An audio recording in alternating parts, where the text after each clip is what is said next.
기도했습니다. 아멘. 제목을 다 같이 읽도록 하겠습니다. 시작.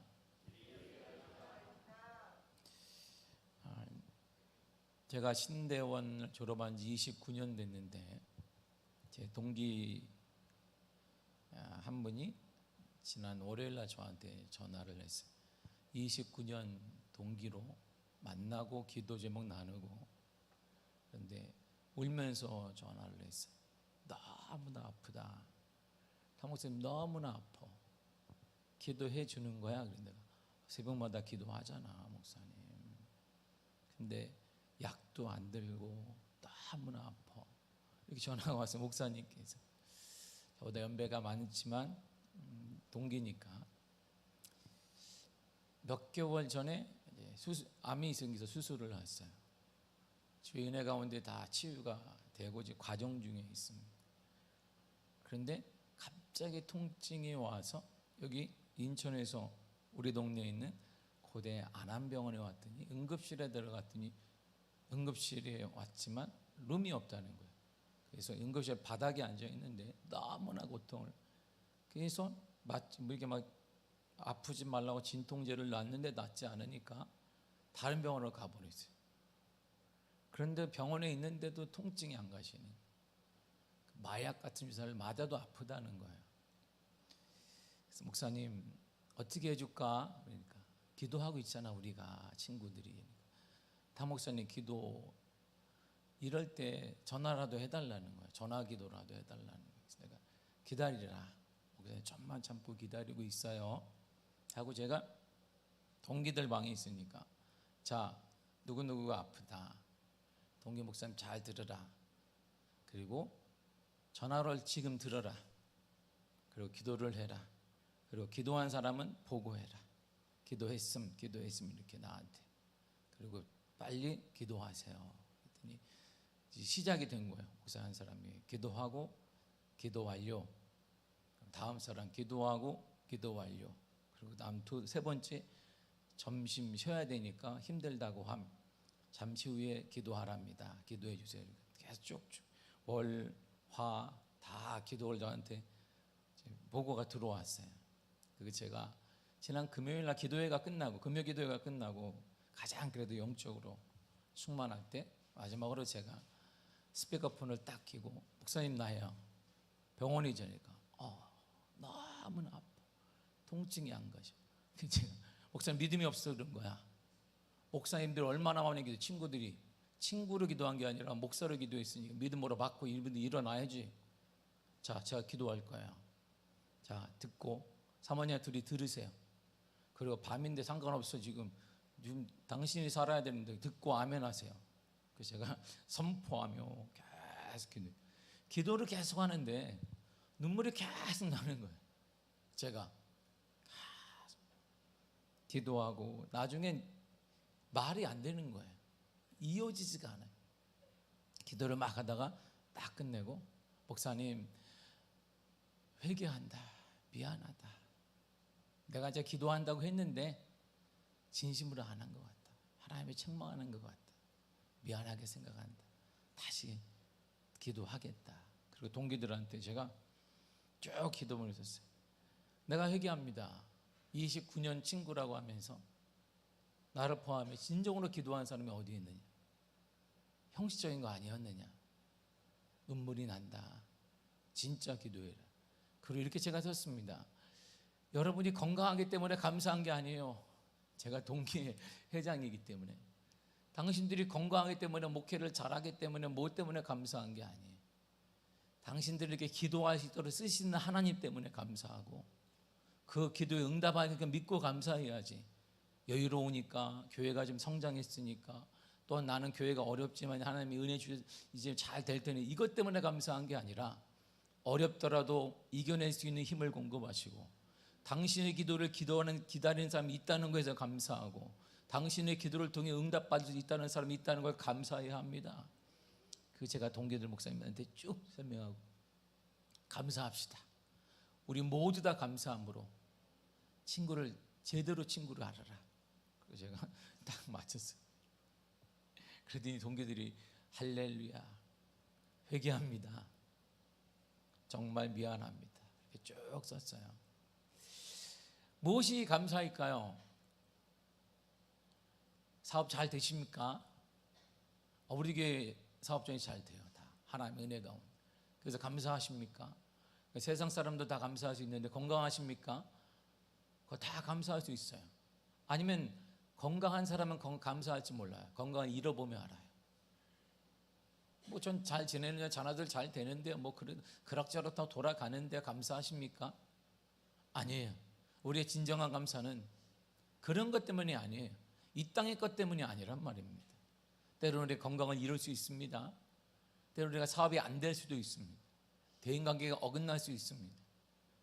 우리가 대립 관계에 있어서 대립이 생길 수도 있습니다.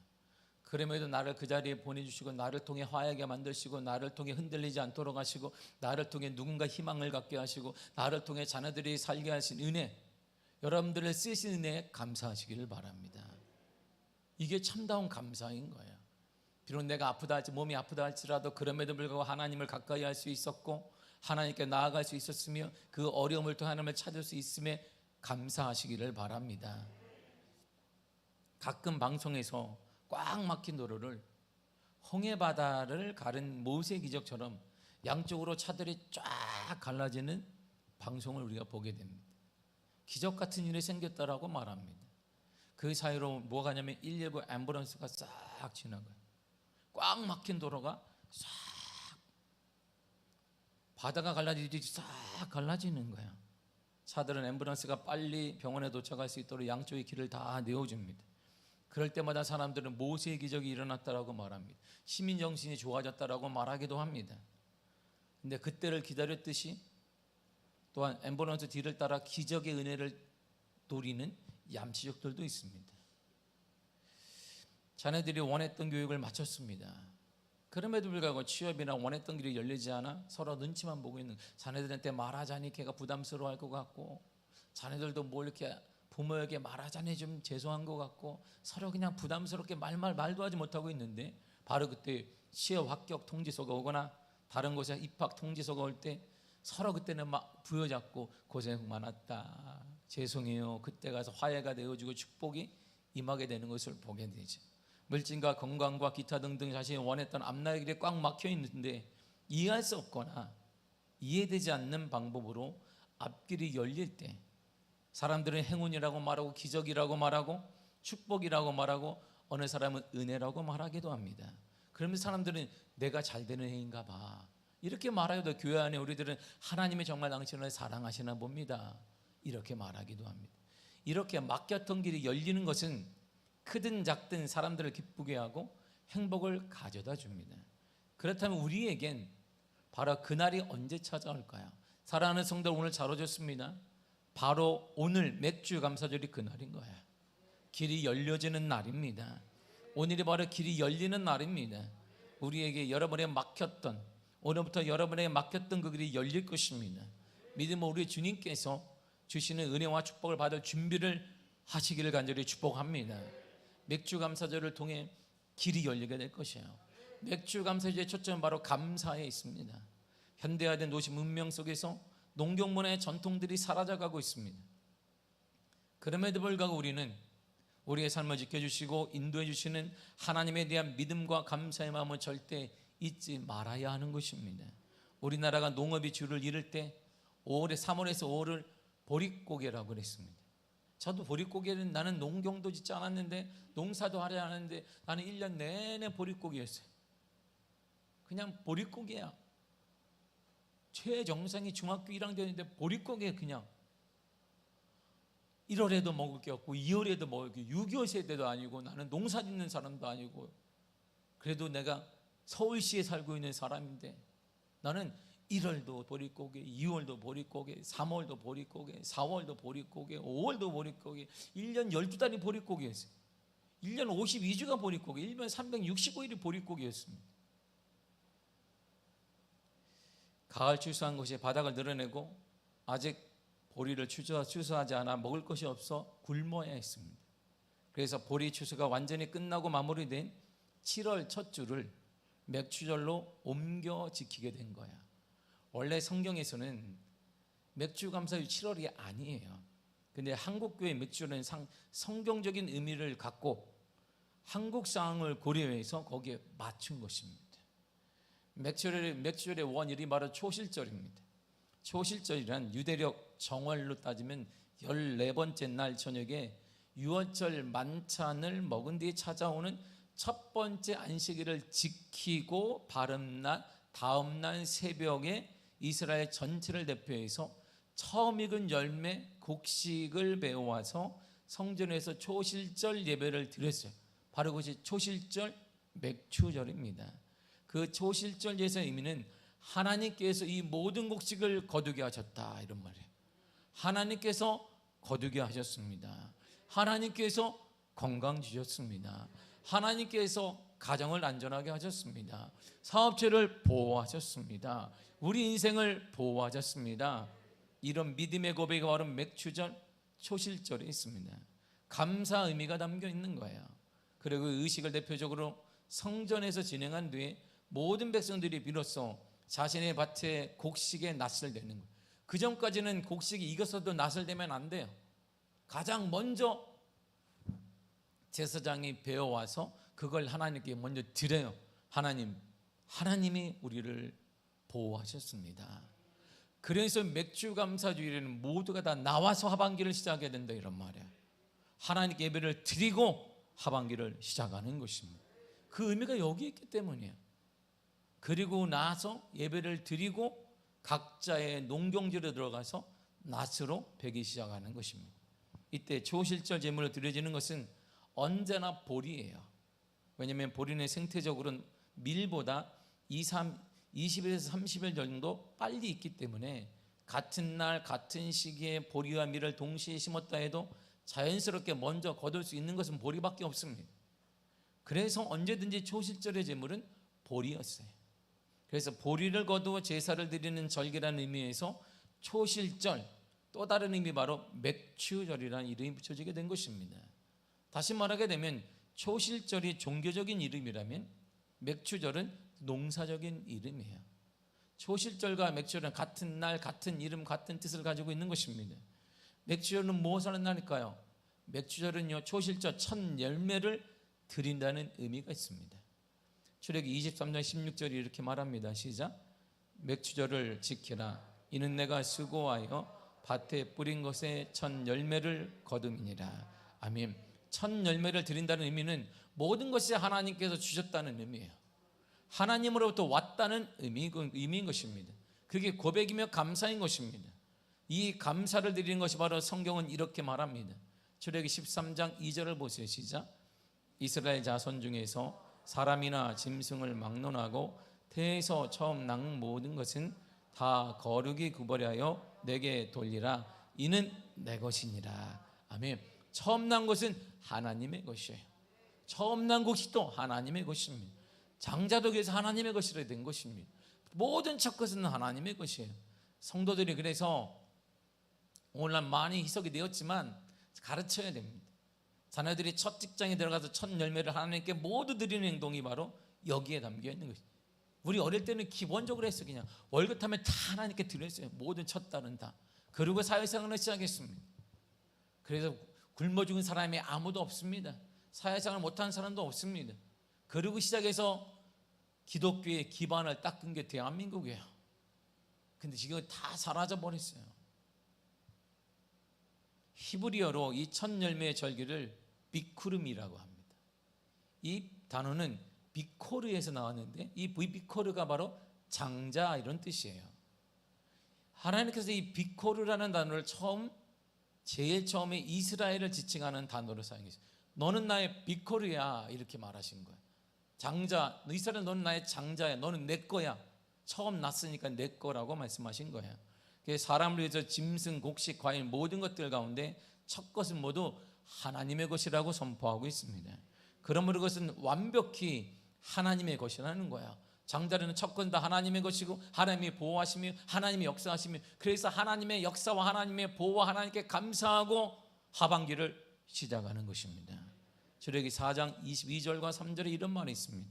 시작. 너는 바로에게 이르기를 여호와의 말씀에 이스라엘은 내 아들 내 장자라.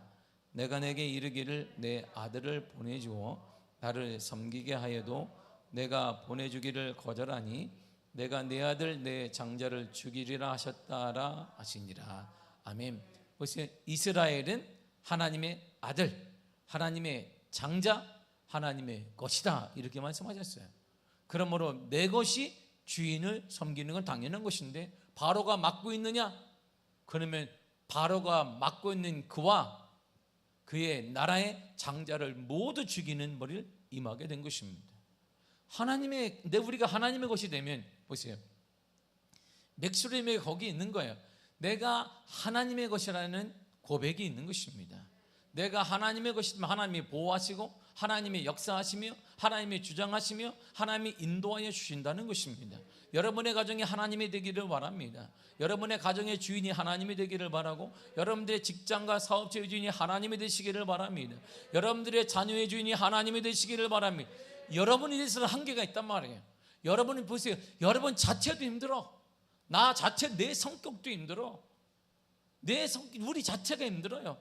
하나님이 주인이라면 여건과 환경과 상관없이 내 자녀를 보호하시고 내 자녀를 인도하시며 앞날을 예비하시며 앞날 인도하여 주시더라, 이런 말이지. 그러므로 첫 것을 드린다는 의미는 하나님의 것을 구분하여 드리라는 거야. 맥주절, 더 나아가 이 맥주감사절에는 말 그대로 맥주절이에요. 맥주절의 의미가 어디에 맞춰 있다고요? 감사에 있습니다. 보리와 밀을 취수한 이후에 하나님께 감사드리는 것을 말합니다. 우리나라도 과거에는 보릿고개가 있었어요. 보리가 나오기 전까지 견디기가 힘들었던 시기를 말합니다. 그러다가 보리를 취수하면 얼마나 기뻤겠습니까? 그 기쁨으로 보리를 주신 하나님께 감사를 드리는 의미가 우리 포함되어 있는 거예요. 주신 모든 것에 감사하고, 건강에 감사하고, 물질에 감사하고, 일터에 감사하고, 사업장에 감사하고, 미아교회 하나님이 예배드릴 처소 주심을 감사하시기를 바랍니다. 얼마나 감사한지 그냥 감사하는 거예요. 감사한 것이죠. 맥주감사의 의미는 더 나아가 세 번째로 77절입니다. 77절은 구약에서 모세가 십계명을 받은 날로 기념하는 날이에요. 하나님께서 십계명을 주신 것은 구원받은 백성들이 하나님의 말씀대로 살아야 함을 가르쳐 주신 것입니다. 하나님의 백성인 우리는 하나님의 말씀대로 살아야 한다는 것을 명심하십시오. 여러분의 삶의 기준이 하나님의 말씀 되기를 바랍니다. 말씀이 여러분의 삶의 기준이 되어지고 말씀대로 움직이고 말씀대로 전진하며 말씀에 따라 쓰고 말씀에 따라 가르치고 말씀에 따라 신앙 전수하는 복된 가정이 되기를 바랍니다. 말씀대로 살라는 것이에요. 맥주감사절에 영적인 진정한 의미가 있어요. 우리는 룻기서를 알고 있습니다. 룻을 알고 있어요. 룻의 배경을 잘 보세요. 룻이 보아스를 만나잖아요. 그때가 언제일까요? 그때가 바로 맥주절이에요. 그래서 둘이 결혼을 해 누굴 낳냐면 누굴 낳아요? 다윗의 조상이 되잖아요. 그들이. 그때가 언제죠? 맥주절입니다. 여호수아가 요단강을 딱 건너려고 해요. 요단강을 건너서 약속의 땅, 새로운 땅을 건너려고 합니다. 그때가 어느 시기일까요? 맥주절이에요. 그때가 맥주절 때예요. 룻이 보아스를 만나서 거대한 가문의 시작을 일어나고 모든 가정이 새로워지게 되고 삶의 영역이 변화되어지고 더 나아가 여호수아가 새로운 땅을 점령해서 하나님의 약속의 성취를 이루기 시작한 것이 바로 맥주절입니다. 이처럼 맥주절은 새로운 시작을 의미하는 거예요. 가정의 새로운 시작, 위대한 가정을 만남을 시작, 역사상 가장 위대한 다윗의 가문의 시작, 즉 예수 그리스도를 상징하는 영적 가문의 시작, 약속의 땅, 축복의 땅인 가나안 정복의 시작, 광야 생활에서 정착 생활로의 시작, 청동기 문화에서 철기 문화로의 시작. 이것이 바로 언제? 맥주절 때 일어난 거예요. 여러분, 맥주절이 이런 의미입니다. 맥주절은 그러므로 새로운 시작을 알려주는 거예요. 아무리 힘들다 할지라도, 아무리 우리 가운데 앞에 요단강이 있다 할지라도 하나님이 함께 하시면 요단강이 갈라지게 되고 여러분의 막혔던 문이 열려지게 되고 무너지기 시작하는 그날, 그때가 바로 맥주절이에요. 할렐루야. 바로 그날이 오늘입니다. 오늘부터 여러분들의 삶의 영역이, 삶의 영역 모든 가운데 열려지기를 축복합니다. 길이 열려지게 될 것입니다. 길이 열려지게 될 것이며 반드시 새로워질 것입니다. 왜 새롭게 시작하실까? 하나님은 이유는 딱 하나예요. 여러분이 하나님의 것이기 때문에. 다른 이유가 없습니다. 성경은 딱 이유를 말해요. 왜 우리 같은 사람을 다윗 가문이 되게 했을까요? 왜 우리 같은 죄짓고 넘어지고 하는 사람들을 왜 요단강이 갈라지게 새롭게 하나님 은혜를 주시나요? 딱 하나예요. 네가 죄를 짓든 넘어지든 뭐하든 너는 내 거야. 우리가 하나님의 것이기 때문이에요. 우리가 하나님의 것. 그래서 성경이 이렇게 말하잖아요. 이사야 43장 1절입니다. 시작.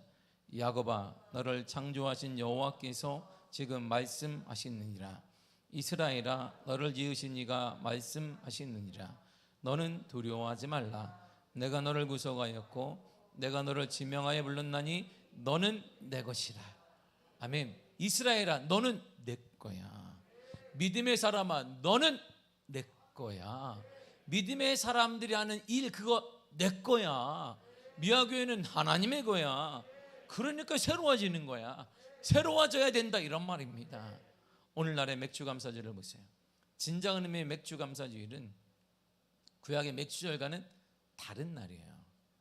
초실절 제사를 드리고 나면 그날부터 시작해서 49일 동안 온 이스라엘 백성들이 밭에 가서 그때 낫을 베기 시작하는 거예요. 49일 안에 다 베고 딱 끝나야 돼. 제사장이 첫 보리를 갖고 와서 하나님께 예배를 시작하면 그때가 맥주절이 시작해, 초실절이 시작이 돼요. 그 이후로 49일 동안 이제 백성들이 자기 밭에 들어가서 곡식을 다 펴요. 첫 것을 하나님께 드리고 그리고 요제를 드리게 됩니다. 이렇게 말해요. 본문의 9절과 10절이에요. 시작. 7주를 셀지니 곡식의 낫을 대는 첫날부터 7주를 세어 내 하나님 여호와 앞에 77절을 지키되 내 하나님 여호와께서 내게 복을 주신 대로 내 힘을 헤아려 자원하는 예물을 드리고. 아멘. 자, 7주일을 세라. 7주를 세라. 그날이 뭐냐? 77절이다. 7주일을 세니까 77절, 77이 갑자기 동계산을 잘하면서 왜 모르는 척 하냔 말이에요. 77이 49. 요제는 뭐냐면요, 모든 수확이 하나님께로 왔음을 고백하고 동서남북 상하로 흔드는 거예요.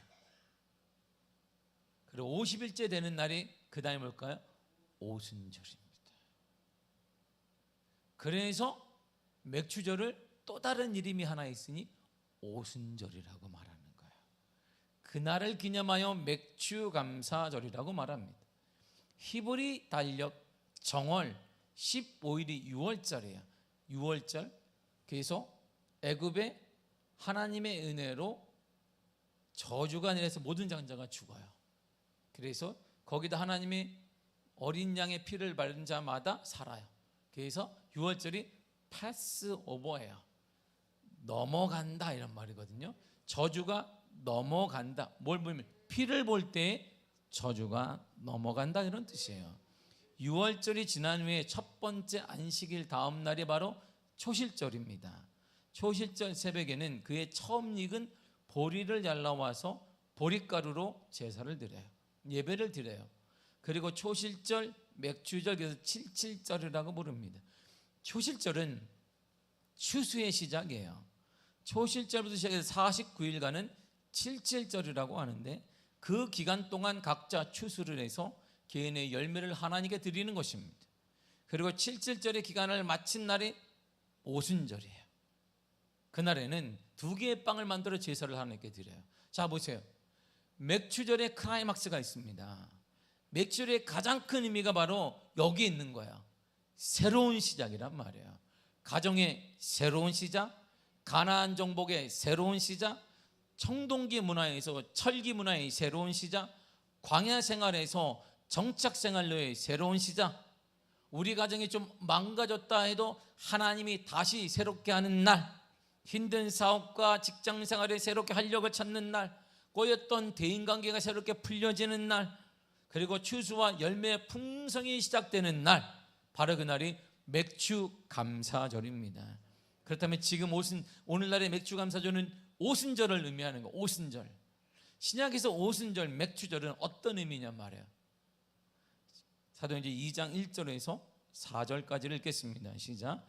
오순절 날이 이름에 그들이 다 같이 한 곳에 모였더니 호련히 하늘로부터 급하고 강한 바람 같은 소리가 있어 그들이 앉은 온 집에 가득하며 마치 불의 혀처럼 갈라지는 것들이 그들에게 보여 각 사람이 하나씩 임하여 있더니 그들이 다 성령의 충만함을 받고 성령의 말하게 하심을 따라 다른 언어들로 말하기를 시작하니라. 아멘. 보세요. 각 사람 위에 성령이 임했어요. 성령의 충만함 받았으니 언제요? 1절에 오순절 날 이렇게 나오죠. 그날이 바로 맥주절이에요. 오순절 날에 성령이 하나씩 임하고 성령 충만이 되었다, 이런 말입니다. 오순절 날에 성령께서 강림하셨습니다. 성령께서 오심으로 숨어있던 제자들이 담대함으로 하나님의 나라를 전파하기 위해 세상으로 나갔습니다. 예수님의 명령을 준행하기 시작했습니다. 성령 강림절은 성령님께서 오셔서 우리와 함께 하시며 우리를 위로하시며 우리를 교제하시며 우리를 인도하시며 우리에게 공급하시며 우리의 기도를 응답하시며 말씀대로 살게 하시며 능력 있는 그리스도인으로 살게 하시고 하나님 나라를 인도하시는 역할을 하는 날이 바로 오늘인 것입니다. 그리고 오순절 성령 강림을 통해 가장 중요한 초대교회, 교회가 시작됐어요. 그 전에 없던 교회가 성령 강림을 통해 교회가 시작됐습니다. 막혔던 복음의 길이 열렸어요. 드디어 하나님의 약속이 성취됐습니다. 축복이 시작됐습니다. 새 삶이 시작됐습니다. 힘들었던 사업의 길이 열리고 마음 들이던 자녀의 앞날이 열려지게 되고 뒤엉킨 가정이 열려지게 되는 것입니다. 새롭게 시작한 날, 막혔던 길이 열려지게 되는 날, 바로 그날이 맥주절, 오순절, 성령 강림주일인 것입니다. 그렇다면 우리가 드려야 될 첫 열매가 어디? 여러분, 첫 열매가 어디 있어요? 보리가 없는데요? 보리를 그럼 사러 우리가 어떻게 사면 되겠네? 쿠팡에 주문하면 금방 와요. 보리도 오고 다 옵니다. 보리가루 다 있습니다. 그럼 우리가 그거 사서 드리는 거예요? 뭘로 드리냐면 성경이 말하는 첫 열매가 있단 말이에요. 이게 오늘날 드려야 될 핵심이에요. 이 첫 열매가 없이는 오늘 예배를 하나님이 안 받아요. 이 첫 열매가 없이는 우리 인생의 새로움이 시작되지 않아요. 아무리 예배를 드린다 할지라도 우리의 예배, 우리의 가정, 우리 교회, 우리 인생에는 새로운 길이 열려지거나 시작이 일어나지 않아요. 성경은 정확하게 우리가 드려야 될 첫 열매가 있다고 정확히 문자적으로 딱 찍어놨습니다. 뭘까요? 고린도전서 15장 20절을 보세요. 시작. 이제 그리스도께서 죽은 자 가운데서 다시 살아나사 잠자는 자들의 첫 열매가 되셨도다. 아멘. 예수 그리스도가 첫 열매예요. 그러므로 우리가 하나님께 드릴 첫 열매는 예수 그리스도예요. 하나님께 만나는 것, 예수 그리스도 없이는 불가능하고 우리가 새롭게 되는 그리스도 없이는 불가능하다, 이런 말입니다. 여러분들의 능력 한계 있습니다. 자녀들을 잘 키우겠습니까? 돈으로 하겠습니까? 한계 있단 말이에요. 그리스도가 없으면 우리 자녀도, 우리 교회도, 우리 사업도, 우리 가정도 새롭게 되지 않는단 말입니다. 똑똑하십니까? 사업 잘 되십니까? 많이 투자하십니까? 그렇다고 되는 게 아니라 이런 말이에요. 그렇다고 되는 게 아니란 말입니다. 예수 그리스도가 없이는 아무것도 아니에요. 우리의 첫 열매는 그리스도 없이 우리는 새로움이 시작되지 않아요. 새로움이 시작되지 않습니다. 그리스도 없이 새로움을 꿈꾸는 자체가 우상숭배예요.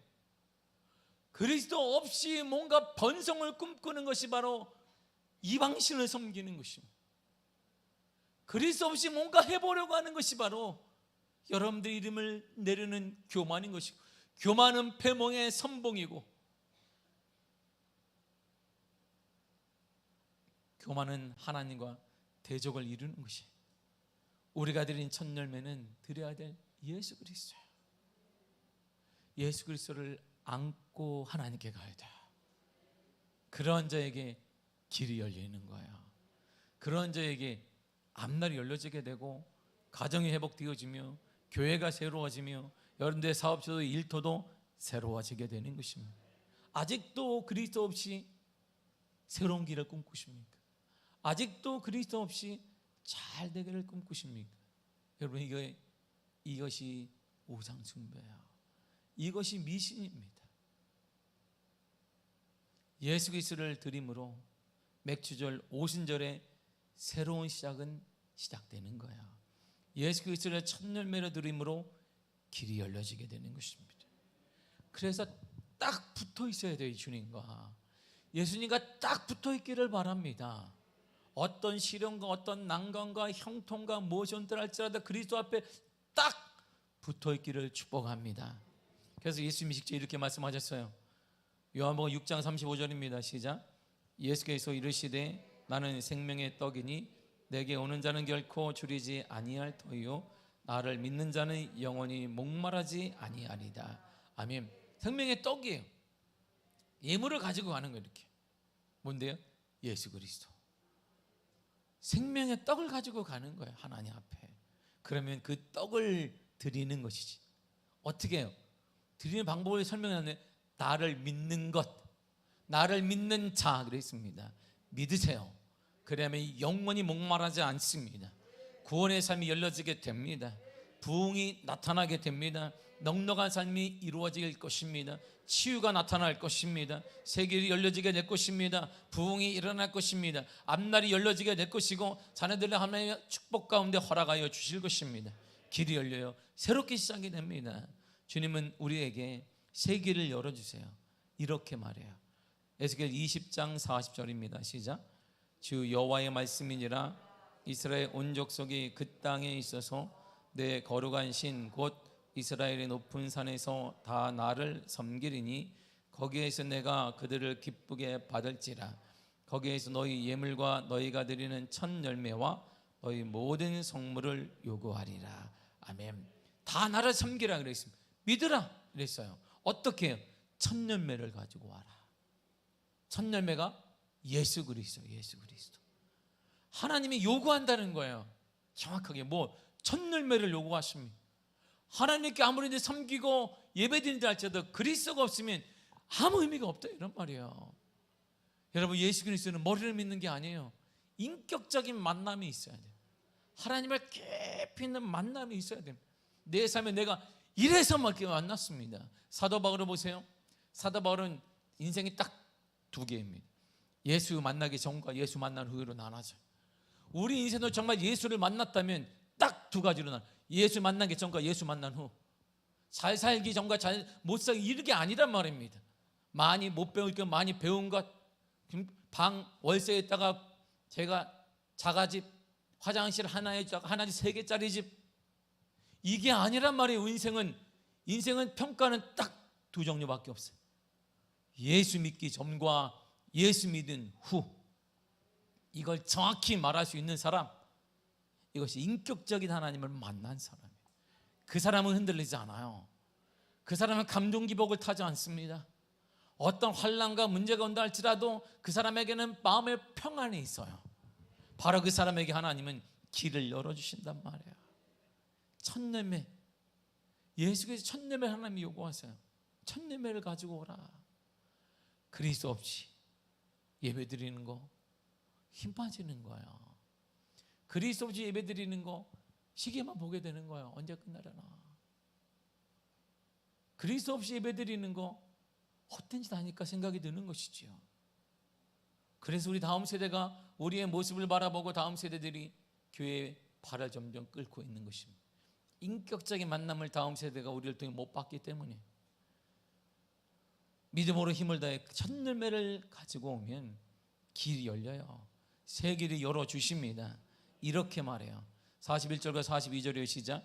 내가 너희를 인도하여 여러 나라 가운데에서 나오게 하고 너희가 흩어진 여러 민족 가운데에서 모아낼 때에 내가 너희를 향기로 받고 내가 또 너희로 말미암아 내 거룩함을 여러 나라의 목전에서 나타낼 것이며 내가 내 손을 들어 너희 조상에게로 주기로 맹세한 땅 곧 이스라엘 땅으로 너희를 인도하여. 아멘. 우리를 억누르는 여러 환경 가운데서 우리를 나오게 하신다는 거예요. 여러 환경이 있잖아요. 우리 억누르는 질병이든 물질이든 뭐든지 상관없어요. 근데 거기에서 하나님이 나오게 해주시겠다는 것입니다. 우리를 억누르고 괴롭히는 환경, 사람들 앞에 하나님은 그것이 하나님의 은혜로 우리를 간증으로 사용해 주시겠다는 것입니다. 하나님께서 약속의 땅 축복을 주시겠다는 거예요. 이게 본문에 있는 세 가지, 에스겔이 얘기한 세 가지 하나님의 은혜예요. 우리 환경 가운데 하나님이 건져주시고 나를 괴롭히는 그 사람 가운데 하나님을 간증하는 사람으로 나를 만들어주시고 하나님께서 약속하신 가나안 땅, 축복의 땅 우리에게 허락해 주신다는 것입니다. 그러므로 오늘 오순절을 의미하는 맥주감사주일에 우리 주님께서 여러분들의 삶에 이런 은혜를 주시기를 원하십니다. 가정을 새롭게 해주시기를 원하세요. 다윗처럼 자녀의 앞날을 열어주시기를 원하고 계십니다. 하나님은 여러분들의 약속을 성취해 주기를 원하십니다. 반드시 이루어질 것입니다. 교회를 새롭게 해주시기를 원하고 계십니다. 여러분의 자녀를 새롭게 낼 것입니다. 우리 자녀 세대의 새로운 꿈과 비전을 허락하시고 회복시켜 주십니다. 우리 교회를 다시 한번 부흥의 놀라운 역사로 회복시켜 주실 것입니다. 그러므로 감사하세요. 그러므로 이 말씀 믿는다면 감사하시길 바랍니다. 감사하며 살아가시길 바랍니다. 감사를 잃지 마시기를 바랍니다. 이것이 우리를 향한 하나님의 뜻이에요. 데살로니가서 5장 16절에서 18절입니다. 시작. 항상 기뻐하라. 쉬지 말고 기도하라. 범사에 감사하라. 이것이 그리스도 예수 안에서 너희를 향하신 하나님의 뜻이니라. 아멘. 하나님의 뜻이 뭐예요? 범사에 감사. 그냥 감사하세요. 범사는 모든 일에 감사하란 말입니다. 하나님이 내 주인이기 때문에 감사하시길 바랍니다. 하나님 우리를 포기하지 않으실 것입니다. 때때로 우리에게 고난과 눈물과 아픔이 온다 할지 하나님 우리를 포기하지 않습니다. 그걸 통해 하나님의 역사가 새롭게 일어날 것입니다. 그 아픔을 통해 하나님의 세계를 열어줄 것입니다. 홍해바다는 이스라엘 백성들에게는 저주와 같아요. 어떻게 건너 홍해바다를? 네 홍해바다를 통해 하나님의 은혜를 그들은 보게 돼요. 홍해바다를 가르치는 하나님은 가나안 땅의 전쟁 가운데 승리를 허락해 주시겠다는 믿음을 주신 것입니다. 여러분들의 아픔과 고통을 통해 하나님은 더 큰 믿음을 허락하여 주실 것입니다. 회복을 주실 것입니다. 지금까지 우리를 인도하신 그 하나님이 그 문제도 해결해 주실 것입니다. 여러분의 그 기도 제목도 응답하여 주실 것입니다. 우리 앞날도 허락하여 주실 것입니다. 지금까지 미하게 인도한 그 하나님은 47년을 바라보는 지금 이때에 더 큰 부흥으로 인도하여 주실 것입니다. 더 큰 어려움에 있다 할지라도 하나님 우리를 흔들림 없이 주님 오신 그날까지 예배드리는 교회로, 역동하는 교회로, 부흥하는 교회로 사용하여 주실 것입니다. 이게 하나님의 뜻이에요. 특별히 예루살렘 성전에 모두 함께 모여 맥주감사주의를 보내야 한다고 명령하셨고 오순절에 함께 모여 기도할 때 성령 강림을 체험하게 되었듯이 여러분의 사랑하는 자녀들이 우리 주님의 은혜로 죽게 돌아오는 선한 역사가 일어나기를 축복합니다. 그럼에도 감사하십시오. 그래도 감사하시길 바랍니다. 그리 아니하실지라도 감사하시기를 바랍니다. 하나님께서 이름을 두시려고 택하신 성소 교회에서 맥주감사의 주를 지키세요. 모든 가정과 종과 손님까지 모두 함께 나와 드리셔야 합니다. 헌신과 감사드리고 사랑과 봉사의 정신으로 맥주감사주의를 지키십시오. 기념해야 될 절기임을 가르쳐야 합니다. 자녀들에게 가르침에 지켜야 되고 힘을 다해 준비한 예물을 주님께 드리며 지키시되 우리에게 가장 큰 첫 열매가 있어요. 이스라엘 백성들이 맥주감사주의를 위해서 꼭 필요한 보리, 첫 수확의 보리가 없으면 맥주감사주의가 안 되듯이 그 드림을 통하여서 새 길이 열려지고 회복되어지며 요단강이 갈라지고 다윗 가문이 일어나고 놀라운 역사가 일어났듯이 우리에게 드려야 될 꼭 필요한 필수품인 첫 열매가 있습니다. 그분이 예수 그리스도예요. 예수 그리스도를 꽉 잡으세요. 세상이 아무리 힘들어도 그리스도가 우리의 소망 되십니다. 그분을 꽉 부여잡고 예배드리게 되면 하나님이 반드시 새 일을 주실 것입니다. 길이 열려지게 될 거예요. 반드시 열려짐을 간증하게 될 것입니다. 여러분의 놀라운 하나님의 은혜가 가정과 삶과 자녀들을 통해 우리 교회에 하나님의 간증거리가 풍성하게 나타나기를 간절히 축복합니다. 기도하겠습니다. 주님 감사합니다.